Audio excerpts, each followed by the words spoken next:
Topic natin ngayong araw na ito ay bawas stress, paano maging kalmado para mas mahaba ang buhay natin. Di ba lagi natin sinasabi, kalma ka lang.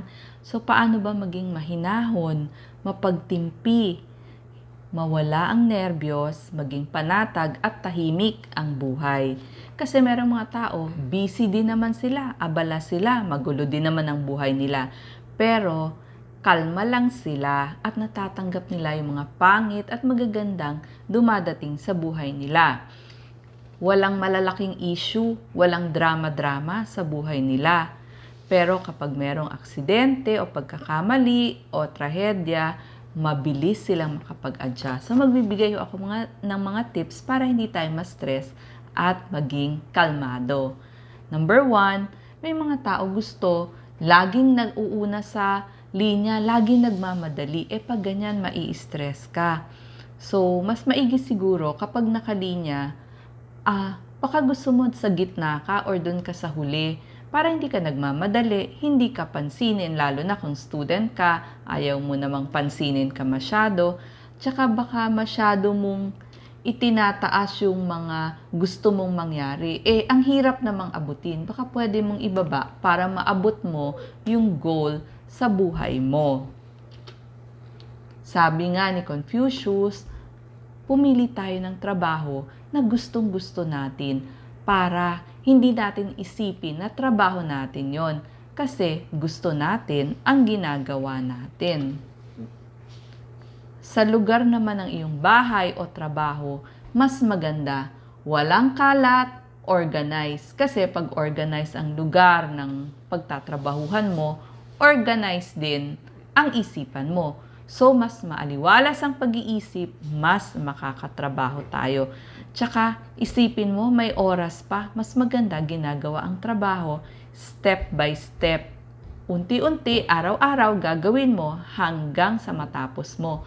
Huwag kang nagmamadali kasi maraming nasasayang o nagpagkakamali kapag nagmamadali. Kaya, huwag nating sayangin ang naging trabaho natin. Pag ikaw ay nagalit o nai-stress, maganda meron kang paboritong lugar na gusto mong puntahan para mawala yung inis at galit mo. Alam mo na ba kung saan yon? Pwedeng coffee shop o inuman mo ng milk tea o yung panaderia dyan sa tabi ninyo. Kapag na-stress ka, pwede ka rin makinig ng music kasi nakaka-relax yun.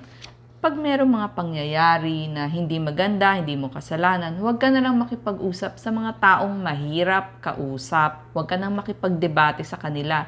Anyway, kung wala ka namang kinalaman sa kanila, huwag ka nang sumali sa gulo.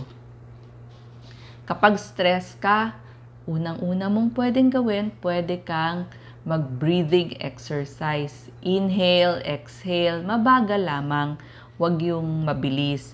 Isipin mo rin na kalmado ka para makalma ka. Ibaling mo ang iyong focus. Pwede kang tumingin sa bintana para malibang ka, maglakad sandali, lumabas sandali, tsaka yung balikat ibaba lang para mas relax. Huwag masyado mataas kasi pag ganyan, medyo matitigas ang iyong mga muscle. Kapag sobra na ang pagod, kailangan magpahinga tayo. Kapag puyat tayo, matulog tayo para kalmado kasi yung mga taong pagod at puyat, mainitin ang ulo. Sabi nga, kalma lang, maging mapagpasalamat tayo sa maliliit na bagay na ginagawa sa atin, maging positibo tayo sa pakikipag-usap sa iba, maging confident, pwede ho tayong mag-daydream, lahat yan. Subukan nyo kasi pag araw-araw ninyong ginagawa, magiging kalmado ang inyong personality. Subukan nyo maging mabait, maawain, mahabagin, ibig sabihin charitable, mapagpasensya, mapagtiis.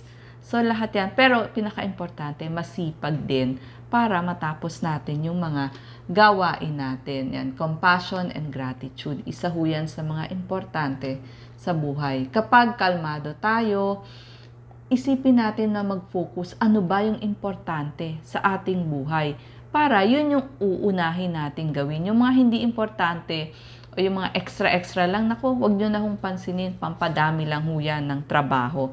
Gusto mo rin kasi focus para ma-process dun sa iyong utak ano yung reaksyon mong gagawin. One thing at a time, step by step, matatapos mo din yon. Huwag yung kukuha ka ng sobrang dami at sobrang laking trabaho at a time. At bago ka gumawa ng mga hakbang na hindi mo rin ikakatuwa pagkatapos, makinig ka muna bago ka mag-aksyon. Mag-isip ka muna bago ka gumawa ng reaksyon para hindi ka magsisisi. Balansihin mo rin, huli na po ito, balansihin mo rin yung buhay mo sa pagtatrabaho at saka yung pang-araw-araw na buhay. Ayusin ang relasyon, pera, pagkain, pagtulog, lahat po yan. Kailangan honest tayo, huwag tayong manloloko ng kapwa, huwag tayong uutang para hindi tayo magkaroon ng maraming problema. So sana po, sa mga nasabi ko, maging kalmado na kayo. Kalma lang. Salamat po.